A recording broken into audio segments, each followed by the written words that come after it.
O treinamento no CT Parque Gigante foi pela primeira vez aberto para a imprensa e houve a possibilidade de conferir novidades na atividade. Alexandro Bernabei já treinou normalmente, o que pode significar uma aceleração do seu processo de recuperação para estrear com a camisa do Inter na temporada de 2025. Outros nomes que estavam fora dos trabalhos também já ficam à disposição de Roger Machado, o que pode significar mudanças no time que enfrenta o Guarani de Bagé nesta quarta-feira. A gente fala também a respeito do mercado de transferências. O Flamengo promete aumentar a proposta por Vitão, mas pretende também, através de um assédio ao jogador, forçar a saída dele de alguma forma junto ao Internacional. Falaremos sobre as duas versões que existem sobre a compra de Alexandro Bernabei, divergência nos valores divulgados pelo empresário do atleta e também por informações que vêm do Internacional. A gente fala a respeito de André Curi, que está em Porto Alegre para fechar uma negociação importante para o Inter, e o uniforme que será utilizado contra o Guarani de Bagé, que será a camiseta cinza. E o motivo a gente explica aqui. Esse é o Diário do Inter KTO desta segunda-feira, 20 de janeiro de 2025.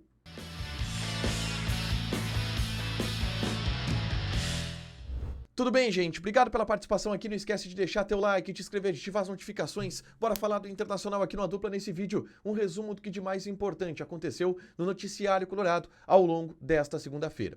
A gente começa falando sobre o treinamento no CT Parque Gigante, do qual eu estive presente, a primeira atividade nessa temporada que o Roger Machado abriu os portões. E a gente pode trazer algumas novidades importantes de jogadores que estiveram no gramado, como por exemplo, Alexandro Bernabei e Rogel. Os dois treinaram normalmente. O Bernabei, recém-comprado em definitivo pelo Internacional, jogador que assinou o contrato por 4 temporadas, que já está começando seu processo de recuperação física, de processo de pré-temporada, de alguma forma. Mas o Bernabei, pelo menos na parte em que a gente observou, participou normalmente. Não teve um trabalho específico para o Bernabei, o que dá um tom otimista a respeito do seu retorno. Ele pode, quem sabe, cogitar estar à disposição na partida contra o Juventude. Nesta quarta, contra o Guarani de Bagé, ele de fato deve ficar de fora. Já o Rogel, que tinha um trauma na mão direita, ele passou por procedimento cirúrgico no final da temporada passada, também trabalhou normalmente. Deve ficar à disposição do Roger já para viajar a Bagé neste meio de semana. O time que enfrenta o Guarani ainda é um mistério, mas Roger desenhou uma equipe em uma das atividades nesta segunda-feira. Eu gravei um vídeo mostrando essa atividade, que é um treino de pressão alta, de marcação em linha alta, e que desenhou um time titular um pouco diferente, sem Borré, sem Fernando. Eu falo sobre isso no vídeo que eu gravei na tarde dessa segunda-feira, é só conferir aqui no canal, tá? Mas eu quero falar a respeito do mercado da bola. E a primeira informação que eu trago é a respeito do zagueiro Vitão, porque o Flamengo pretende aumentar a investida pelo zagueiro colorado. E de duas formas. O próprio Vene Casagrande traz a informação de que o Flamengo gostaria de avançar se receber do Vitão uma sinalização positiva de querer jogar no Flamengo e a ideia do Vitão de querer convencer os dirigentes do Inter a liberar o jogador para o Flamengo. Em tese, o Flamengo está querendo ir no Vitão, tá, de acordo com essa informação, e convencer o Vitão a jogar no Flamengo antes de se acertar com o Internacional, esperando que dessa forma o Vitão force uma saída do clube. É claro que vai haver reclamação nesse sentido. O Flamengo está assediando o jogador que pertence ao Internacional. O Inter também fez isso em alguns momentos com outros jogadores. Mas o próprio Bernabei, por exemplo, é um jogador que queria e forçava a sua ida para o Inter junto ao Celtic. Mas é um dos caminhos que o Flamengo opta ou vai buscar para tentar contratar o Vitão.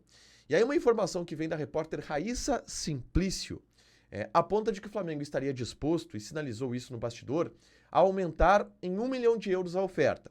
A oferta inicial era de 10 milhões de euros pelo Vitão. Eles estariam dispostos a pagar 11. O Inter pediu 14, que é 10 mais 4 do perdão dos pagamentos que o Inter tem a fazer pelo Thiago Maia, o que o Flamengo recusou.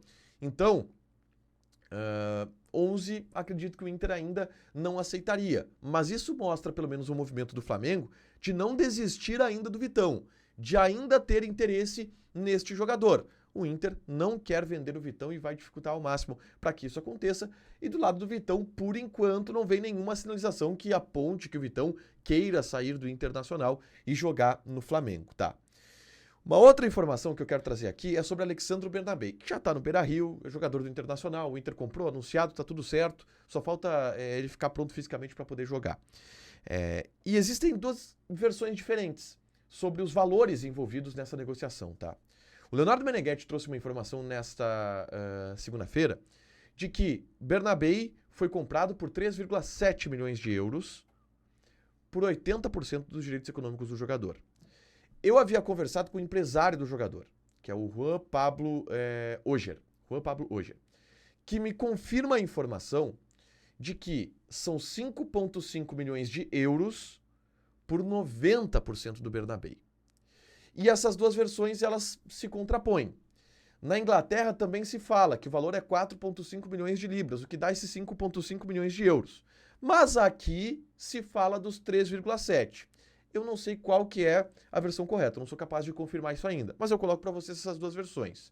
De um lado, vem a informação que é 3,7 milhões de euros. Do outro, de 5,5 milhões de euros.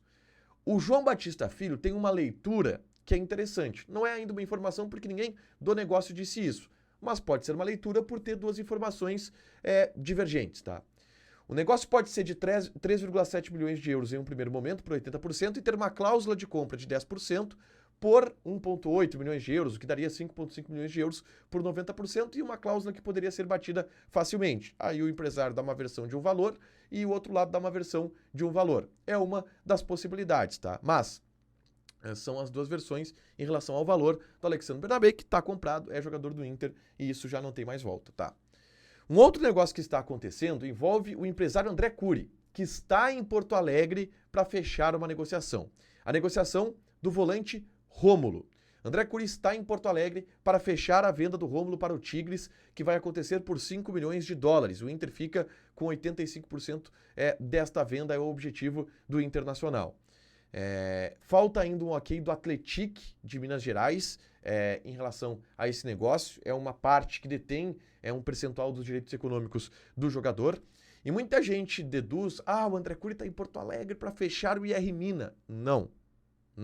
IR Mina não vem para o Inter hoje. O IR Mina não tem proposta do Inter e o Inter não vai contratar o IR Mina, tá? Isso é confirmado por todo mundo no bastidor. Não criem essa expectativa. O André Curi está em Porto Alegre para fechar o negócio do Rômulo. É isso.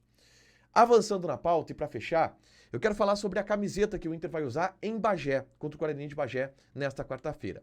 É a camiseta cinza, camiseta número 3 de jogo do Internacional. Isso tem alguns motivos. Primeiro, o uniforme do Guarani de Bagé é branco e vermelho. O titular do Inter é vermelho, o reserva é branco. Fica complicado de usar os dois. O cinza seria o melhor. E tem um detalhe também que envolve o número de lotes de camisetas enviado pela Adidas, que nesse primeiro momento não é suficiente para a utilização durante o Campeonato Gaúcho. O Inter vai usar em algumas rodadas o fardamento cinza, ainda sem patrocínio master, porque o Banrisul terminou seu contrato, e aí depois vem as novas peças, o novo uniforme do Inter, que é aquele vermelho, que está batendo recorde de vendas e que é aprovado por absolutamente todo mundo. Para fechar, gente, vamos falar aqui de KTO, tá? Vou passar algumas odds desta terça-feira.